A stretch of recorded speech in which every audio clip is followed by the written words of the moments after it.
everyone. Welcome to my channel, or welcome back. It's beautiful to have you here. Thank you, thank you, thank you. Today's topic is a viewer requested topic, which will be my second one. I'm so excited. I love getting these because they get me to think outside the box and get the juices flowing in a different way. So today's request, I'll actually just read it for you first. It says, I keep noticing issues between tribe and self, whether it's relationships, ethics, or other. Sometimes ego and self are confused with each other. Please help. Okay, I'm here to help as best I can. It's funny, when I got that topic, I think it's edited, because originally he said to please make a video, and I said I would. So, hope you still want the video. I just noticed it didn't say to make a video this time, but I'm making one because I said I would. So, when I first got the request, when it said to make a video, I thought, first of all, it's an honor to be asked to make a video of any kind, because if anyone asks for my advice or just wants to watch me ramble for a while, I'm just so honored. But the second thing I thought was, you might be asking the wrong girl about tribe versus self, because that is the main dragon, the ultimate boss at the end of the level that I'm trying to slay in this video game we know as life. Yes, especially as an ENFJ, and I know all my EJs and IPs can relate.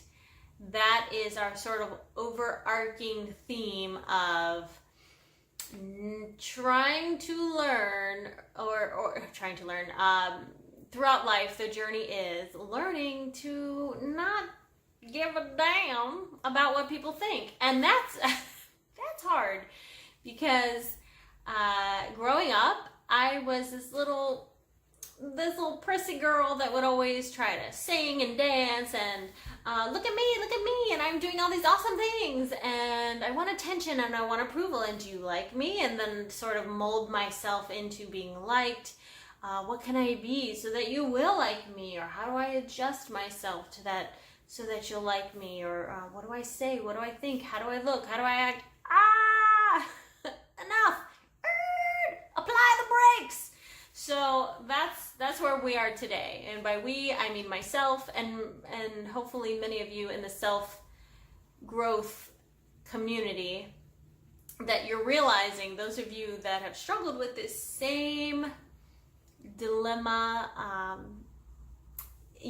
you are learning that I need to not care so much, because that's actually what's holding you back and holding me back. When I say you, in this case, I mean me, because this hits really close to home. So, tribe versus self. I guess I can tell you what I'm currently working on that I have found is taking steps in the right direction, and I've seen a lot of growth doing these things. It's incredible. I feel like a whole different woman. Excuse me. And so I can tell you that, but of course, everyone's journey is different. Everybody is different.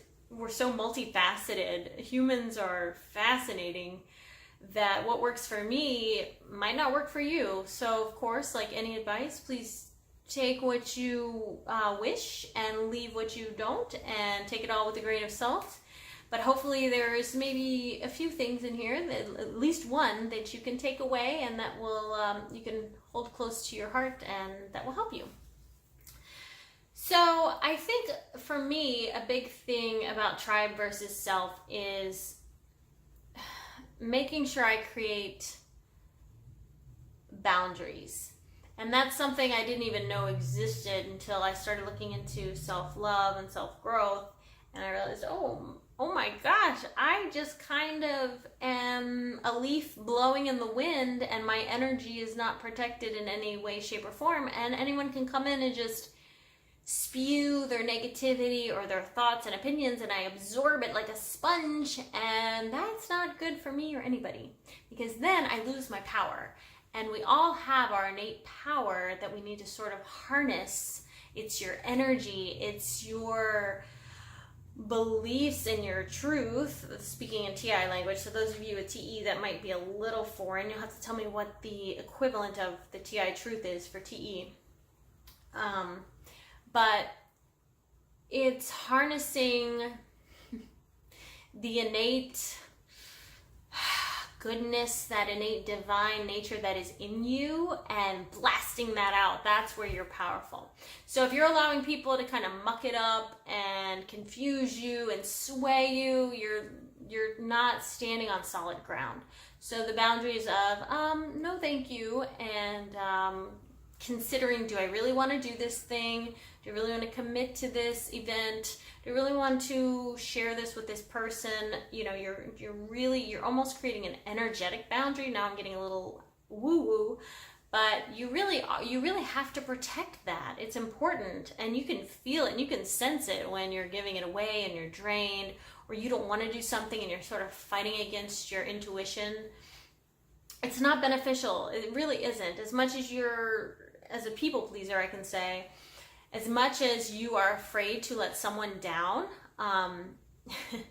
you're letting both of you down by doing the thing you don't want to do in order to, say, please someone. It's not coming from a good place, a good intention, right? So I think that's the first thing, is setting good boundaries and knowing what you want, what you don't want, knowing what your needs are, and attending to those, which kind of goes to the next thing, which is self-love, and making sure that you respect yourself and your time, and you nourish yourself, and you don't neglect yourself.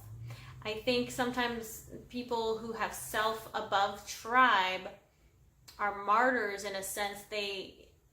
They just give and give and give, and they care so much about the other people that then they feel like, well, what's left for me? And that's where the whole Martyr Syndrome thing comes in with EJs, for example. And again, not helping anyone.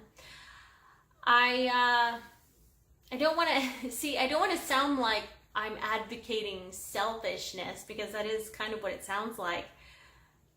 I'm saying this to those of you that really struggle with, I want to please people, I care what people think, I want to make everyone happy. That's not your job.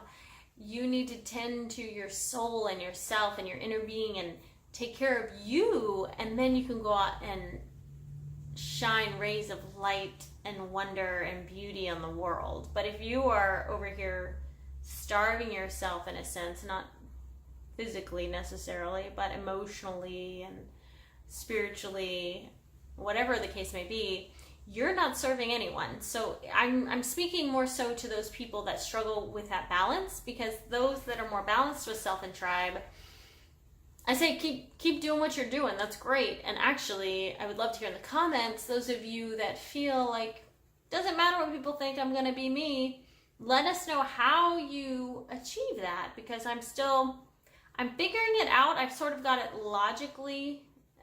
It's funny. It's like my brain has got it.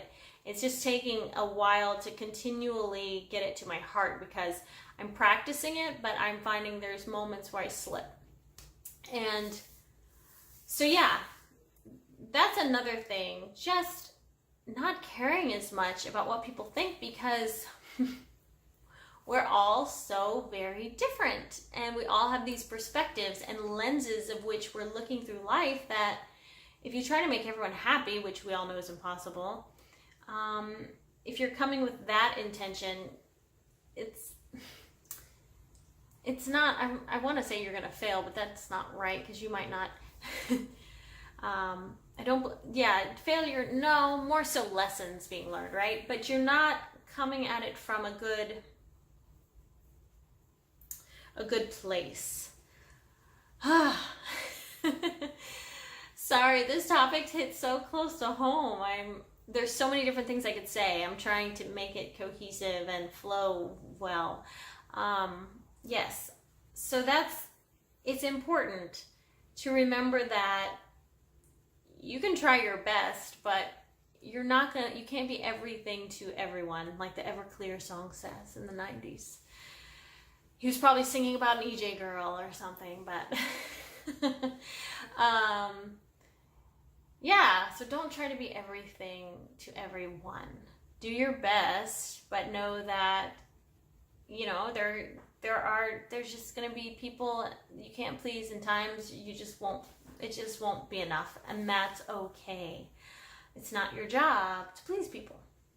And the other thing I think I would say that's sort of the pillar of balancing the side tribe versus self is oh my gosh, I just lost it. Self-love. Oh, knowing yourself. I think that goes along with self-love. So that's something I've been working on lately, is really knowing who I am, which sounds kind of probably silly to those people that just sort of know from day one and they're good and they don't care what people think. But when you care what people think, you're a chameleon of sorts, and you go into social situations and you go into different settings and you sort of mentally put on the mask in a way, not to be fake, but so that you can fit in with whatever the situation is. And I think it's good to really take time to know yourself, to know your values, your needs, your wants, your desires, your goals, and that intuitive wisdom within you, and to listen to that, because you can feel, I'm touching my gut, my solar plexus right there, for those of you that know about the chakra system. You can feel when something is right for you, and you can feel when something's a no. So I say it's sort of like the warmer, cooler game. Be sure to check in with that and to listen to your inner wisdom of when it's an ecstatic yes and to just go for it, or when it's a hesitant no, and maybe just back off or say no or pause. There's a reason for that, and I think it would serve humanity very well to get back to trusting our instincts, our intuition. I think we've sort of strayed from that, but I think we're turning the corner and going back to it, because we're realizing that it's super beneficial and it will help our species survive. It's there for a reason, to have that inner GPS. So yeah, those are some things that I guess, some takeaways that I'm learning as someone that struggles with this, and hopefully it helps you too. He also mentioned that the ego and self are sometimes confused with each other. To me, that might be a different topic, because when I think of ego, I'm taking it not from an id, ego, superego, psychological viewpoint. I'm thinking about a spiritual viewpoint, where your ego is sort of that almost self-centered, taking care of yourself, I, me, mine, like the Beatles sing George. So that might be my favorite George Harrison song. We'll see. Anyway, so the ego being that I, me, mine, self-centered focal point, and then he said the self. So I don't know. I might need more clarity on that one, because I feel like yourself, ego, and self are confused. So maybe he means sort of just the self as a whole being, and then the ego is separate. You guys can tell me below. Maybe I'm missing that one. But yes, we'll keep it just to tribe versus self for today. Maybe I'll make a separate one on that in the future, about the ego. So I hope you guys enjoyed this. I hope there was something there to take away. That's my goal, is to, at the very least, maybe brighten your day with some random Rebecca Pebble information. I'm just a gal on her self-growth journey, and I'm very honored that you guys are here with me. And it's nice to hear from you guys. You're a wonderful bunch.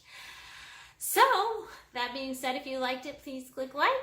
Please subscribe if you haven't. And I hope to hear from you guys soon. All right, stay weird, my friends. Bye.